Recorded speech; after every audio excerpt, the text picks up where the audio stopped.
Well, hello everyone, what is going on? It is the Almighty Geoff, and I'm here with episode 21 of Assassin's Creed. In the previous episode, we assassinated Yuba al-Hakim in the Middle District of Damascus, and so, as per usual, I'm collecting all the flags, killing all the Templars, scanning all the viewpoints, and saving all the citizens in the Middle District of Acre. Now, today's Q&A will be highly controversial, more so than the Brexit video I did a couple of months back.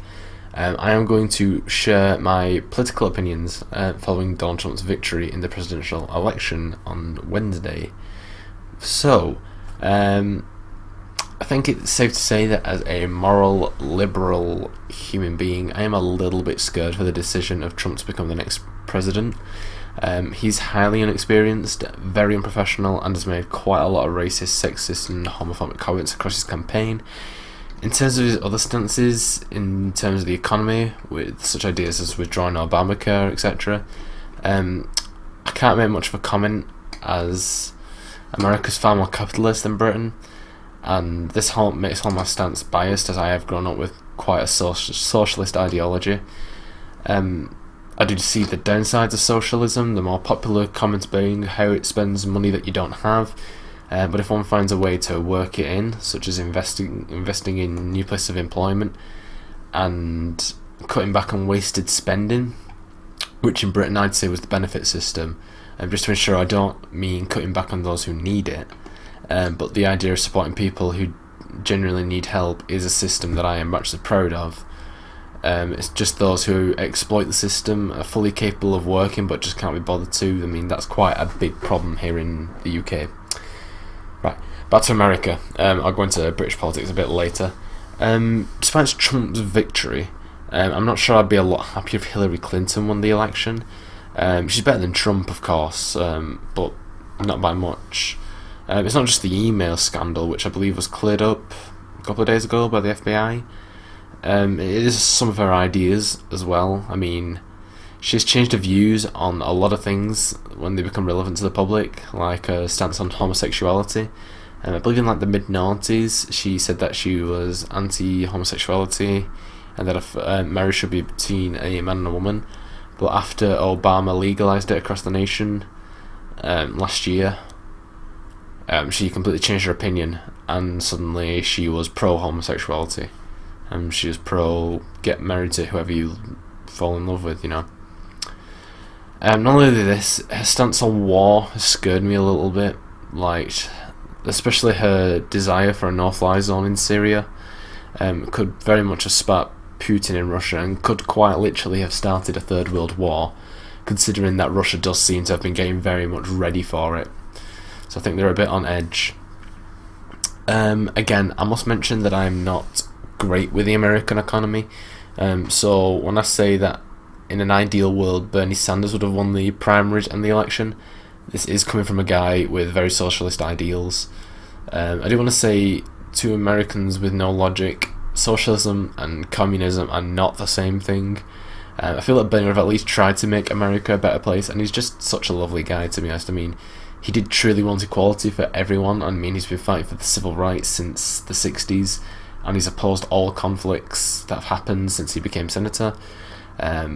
But understanding that he didn't make it through the primaries, if I could have voted on Tuesday, I most likely would have voted for Jill Stein, as she shared many ideas with Bernie and also wants to see a better America in terms of obviously wanting more efficient renewable energy sources and putting an end to climate change rather than going full on with someone who doesn't believe that it exists. Cough cough Trump, cough cough.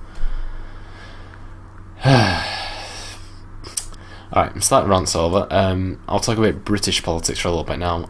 For those who aren't aware of ours, there are three main parties in the country. There is the Conservative Party.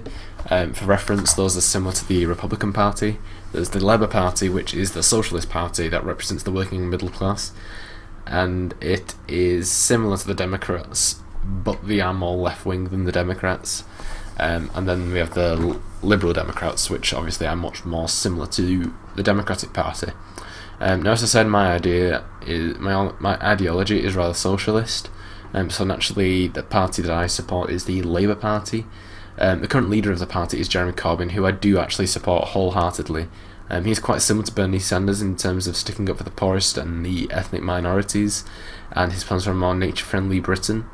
However, I did study British history and politics, and I've heard of the terrible economic issues that we faced in the 70s and 80s, with the winter of discontent, and that was caused mainly by far too left-wing Labour government. Though many who lived through it believe that Corbyn will become the next Jim Callaghan, who was the Prime Minister during that time, during the late 70s at least, which is when it was at its worst.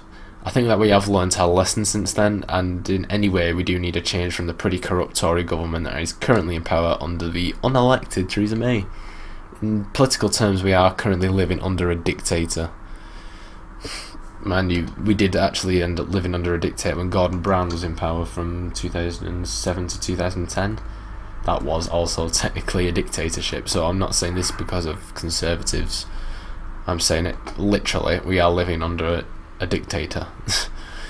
So now, I don't want to get into any ramble about the economy and what an ideal government would do about the economy, immigration, land preservation, stuff like that, because I don't know enough to make comments like that, although I am hoping to study history and politics at university. So I am going to comment on what Ron's main question was in comparing Trump's victory to the Brexit. And as I said back then, not all Trump supporters were racist, but all the racists supported Donald Trump. And I am going to call it here before someone hunts me down. Anyway, I hope you guys enjoyed this episode. If you did, be sure to like, comment and subscribe. And also be sure to leave any questions for the final Q&A coming up next week. And share this video if you liked it, and I shall see you guys in the next episode. Bye guys.